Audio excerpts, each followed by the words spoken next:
Isang mapagpalang araw po sa ating lahat. Magandang araw po sa ating Panginoon.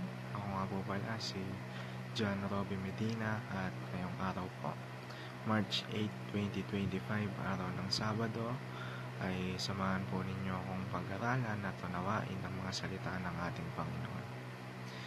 Ang pamagat po ng ating devotion ngayong araw ay ano ang Kristiyanong pananaw sa Theory of Evolution?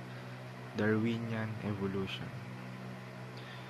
At ang paksa po natin ay magmumula sa Genesis chapter 1 verse 27.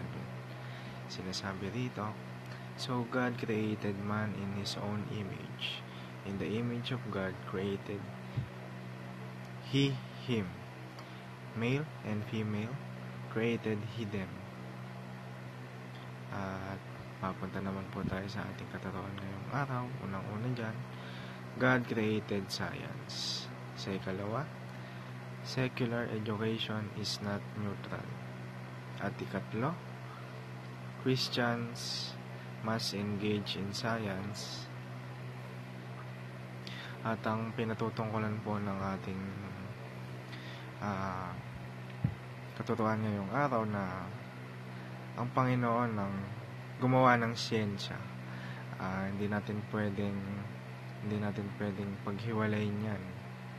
Hindi natin pwedeng sabihin magkaiba ang biblical at scientific dahil sa Diyos lahat nagmula yan. Sa Diyos lahat nanggaling yan. Sa Diyos lahat nanggaling lahat ng knowledge natin, lahat ng kaalaman natin, lahat ng discovery natin. Sa Diyos lahat yan nanggaling.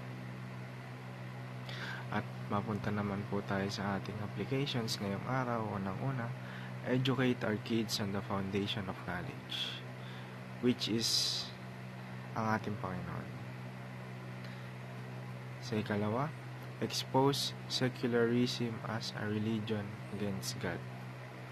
At ang huli, engage science as a domain or territory of Christ. At yun lamang po. At para tapusin po ang ating devotion ngayong araw ay samahan niyo po akong sa isang maikling panalangin.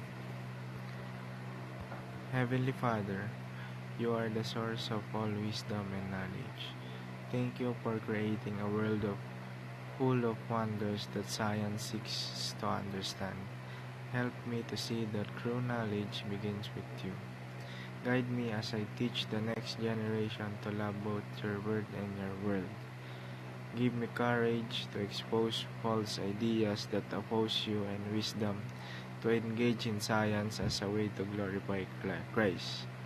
Let my faith and understanding grow together, leading others to see Your truth. Use me to bring light where there is confusion. In Jesus' name, I pray. Amen.